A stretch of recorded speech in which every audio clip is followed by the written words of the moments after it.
El prisionero de la tercera celda, por Gene Edwards. Capítulo 6. La gente venía a escuchar a Juan porque buscaba algo que pudiese llenar el profundo vacío que había en su vida. Venían mercaderes para escucharlo y se arrepentían de sus injustas prácticas comerciales, y entonces eran bautizados en las legendarias aguas del Jordán. Venían soldados, se arrepentían de las brutalidades que cometían y eran bautizados también. Asimismo, venían camelleros, venían agricultores, venían pescadores rústicos, venían esposas, venían mujeres de renombre y mujeres de la calle. Venía gente de toda clase y de todo nivel social. Y al parecer, todos los que venían con algún pecado secreto, pero se arrepentían del mismo y desaparecían bajo las aguas del Jordán, sumergiéndose en ellas. Todo judío conocía el antiguo significado de ser sumergido en las aguas de ese río en particular. Significaba el término de la vida, la cesación de todo. Todos los que esperaban ser bautizados se paraban en la ribera oriental del río, que era tierra extraña. Desde allí entraban en el agua caminando y siendo sumergidos desaparecían en ella, para allí morir.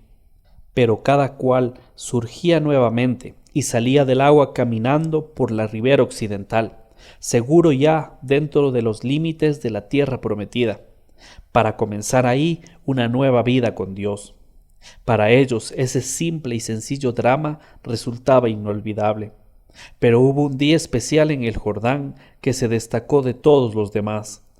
Todo empezó con la llegada de coches tirados por caballos.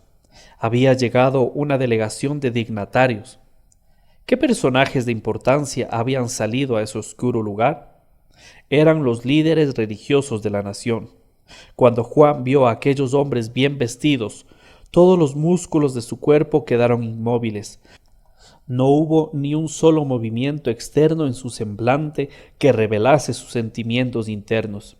Mientras aquellos dignatarios religiosos atravesaban la multitud, Juan observó cómo la gente común inclinaba la cabeza o doblaba la rodilla en un gesto de honra.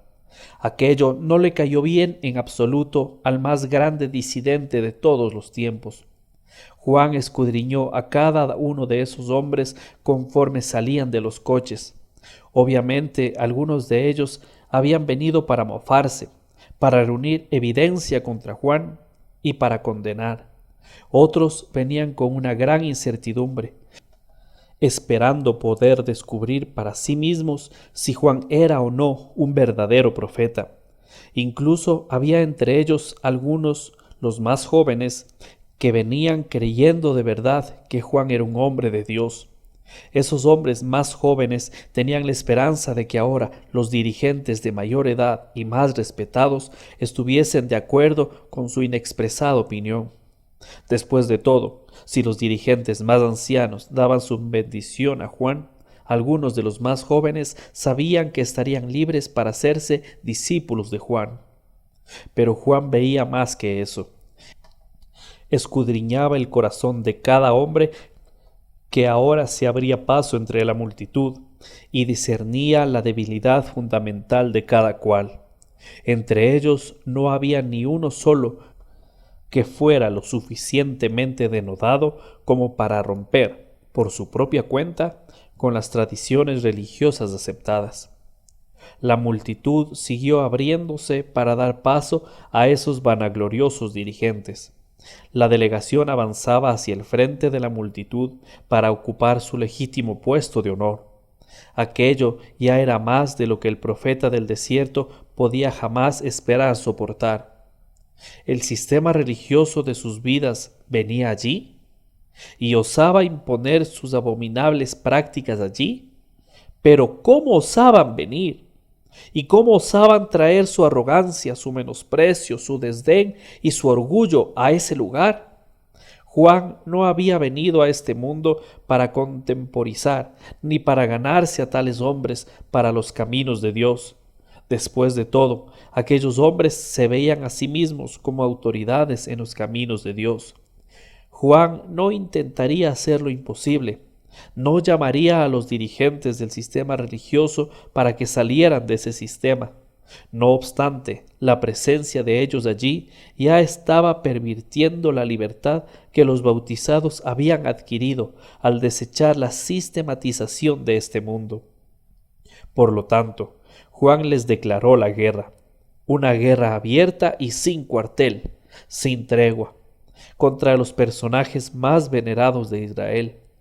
Quería que todo ser humano allí presente supiera cómo pensaba él acerca de las cadenas que aquellos tradicionalistas habían forjado sobre el corazón y el alma del pueblo de Dios. Y exactamente, ¿cómo pensaba él? Juan opinaba que toda aquella cultura religiosa debía perecer. No había nada que Juan pudiera hacer mejor que tronar, y en esa ocasión rugió como un león. Extendió la mano y señalando con el dedo índice estremeció cielos y tierra con su denuncia. ¿Quién? ¿Quién? Pregunto yo. ¿Quién les ha dicho a ustedes que se arrepientan? Generación de víboras, ¿qué han venido a hacer aquí? Aquella multitud quedó pasmada. Nunca nadie había hablado de esa manera a aquellos hombres. Instintivamente muchos de entre la multitud se pusieron de pie.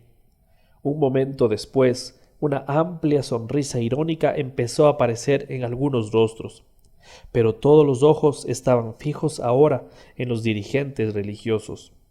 ¿Cuál sería la reacción de ellos? Y ¿era posible? ¿Había cometido Juan alguna clase de blasfemia?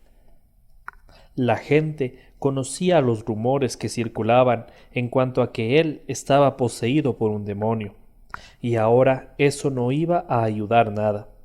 Lo apreciaban por su denuedo, pero nadie soñaba siquiera que él desafiaría a los dirigentes religiosos de la nación. Nadie había hecho eso nunca. Aquel sobresalto inicial se convirtió en incredulidad cuando Juan prosiguió. Les pregunto otra vez, a ustedes, generación de víboras, ¿quién les ha dicho que huyan de la ira que viene sobre ustedes? Entonces aquellos dirigentes religiosos se detuvieron. Nadie podía hablarles de esa manera.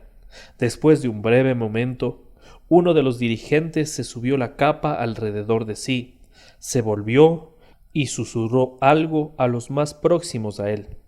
Ellos, a su vez, les hicieron señales a los otros a que hicieran una súbita retirada.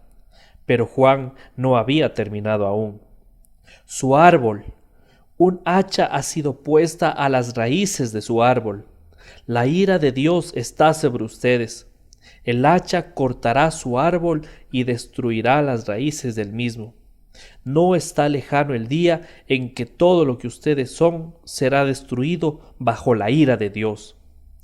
Con eso, los miembros de la delegación, todos a una, se recogieron los extremos de sus capas y se apresuraron a regresar a sus coches, cada cual ideando en su corazón alguna forma de venganza que tomar contra Juan. Alguien en la multitud comenzó a regocijarse. De inmediato, alguien más batió las manos. Con eso, la multitud entera, puesta en pie, hizo lo suyo y aplaudió.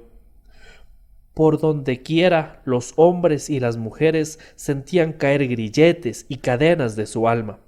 Por fin, alguien había osado desafiar al sistema religioso. Entonces, en forma espontánea, la multitud se fue aproximando hacia Juan. Parecía que cada uno allí presente que no había sido bautizado quería en gran manera hacerlo ahora. Todos a una habían vislumbrado algo más profundo del mensaje de Juan, algo que nunca antes habían comprendido. Fue un día glorioso. Con todo, nadie parecía haber captado lo obvio de aquello. Una conducta como esa traería como consecuencia que mataran a Juan. Y luego hubo aquel otro día muy memorable.